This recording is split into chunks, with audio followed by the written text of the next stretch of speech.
Welcome back, awesome people, to Cocktails and Consoles. It's Melissa, and happy Valentine's Day! Of course, on this holiday of love, I could think of no better game to celebrate it than the cult classic from Atlas, Catherine. Yes, I know this is an excuse for me to wear a blonde wig, but I don't like it. It just makes me look red in the face. And I'm not even drinking! Which, depending on how you play it, is either a sweet, heroic love story or a great reminder to guys to never stick your dick in crazy. So not only is Catherine an amazing dark game with twists and turns and puzzles, but it's also filled to the brim, pun not intended, with a whole bunch of cocktail facts, which I gotta admit, I get my character drunk just to find out what they are. Now there are so many cocktails that we could have picked out of Catherine, but of course we had to go with the iconic Cosmopolitan, because that is what she drinks. The sad news is, the Cosmopolitan has been regulated to being the basic bitch cocktail. What was once a beautiful cocktail has now been regulated to simply a vodka and cranberry. Yes, this is what's responsible for that pink hue in your drink.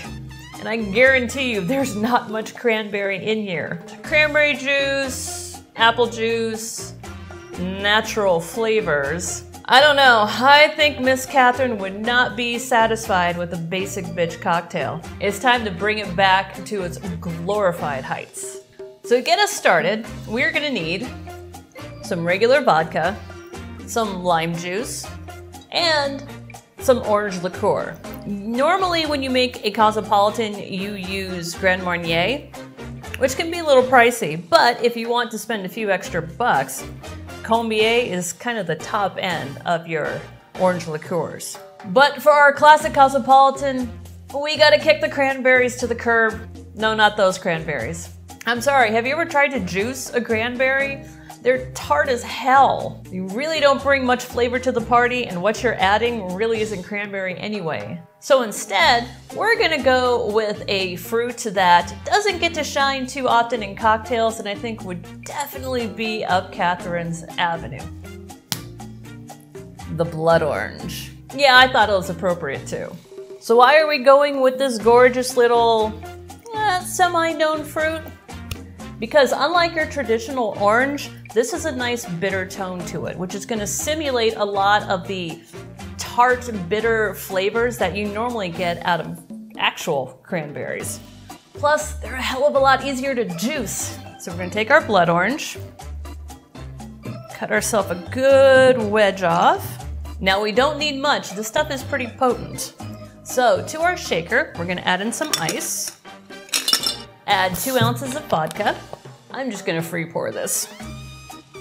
Add 3/4 of an ounce of our orange liqueur. Add about half an ounce of lime juice, or more if you like it a little tartar.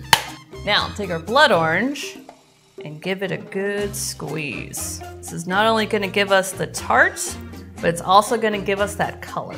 Now, not too much, because a classic Cosmopolitan, the color should simulate the nice natural flush that a woman has when, yeah, I don't know if that's what they intended, but that's what they got. Cap it up and give it a shake.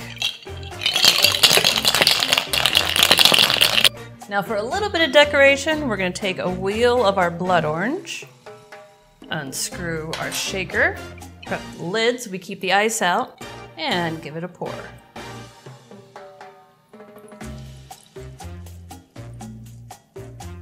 And there you have it, the classic Cosmopolitan brought back to life. Even if you're not familiar with the flavor of blood orange, I can guarantee you if you're a fan of the Cosmopolitan, this tastes outer-worldly. It's so good. It's tart, it's complex. Speaking of tart and complex, if you haven't played Catherine, I'm not sponsored, I just love this game, go play it. But don't play the new version, Catherine Full Body. It's going to be a giant disappointment. I know I'm risking hell and high water here by saying that, because Atlas is not a fan of people who don't like their games, but hear me out. You cannot take a love triangle and shove another Catherine into it. It doesn't work. The game was perfect. It didn't need to be touched. Yeah, boost the graphics if you want, but leave the story alone. In all seriousness, the first version was picture perfect. The story had amazing pacing. It had you guessing all the way up till the end. It has like 9 different endings, so there's tons of replay value. It was great. I don't know why Atlas thought that they had to shove another character into it, but I'll tell you what, it damages the story irreparably. Anytime you try to build some tension in the love triangle, oh, here comes the other Catherine, and we have to sit and fawn over how brave she is to sit and play a piano while men gawk at her. Really? I wanted to love Catherine Full Body, I really, really did. But at the end of the day, their efforts to shove another character into a love triangle, God, how do I best put it in words? Now, what did all you players out there think of this outcome? I think I'm missing 60 bucks. Yeah, that about covers it. Thank you so much for watching. If you enjoyed this, you want to help out the channel and give me a thumbs up. We have tons more cocktail videos coming for you guys, including Castlevania 5, where we will get our vampire on, and teach you guys a little bit of the history of exactly how they used to drink in Wallachia. If you'd like to get that in your subscription playlist, you want to hit the subscribe button down below, that would be great. And if there's any games or cocktails that you would like to see videos for, let me know down in chat. Thanks so much for watching, and I will see you, awesome people, in the next video. Cheers!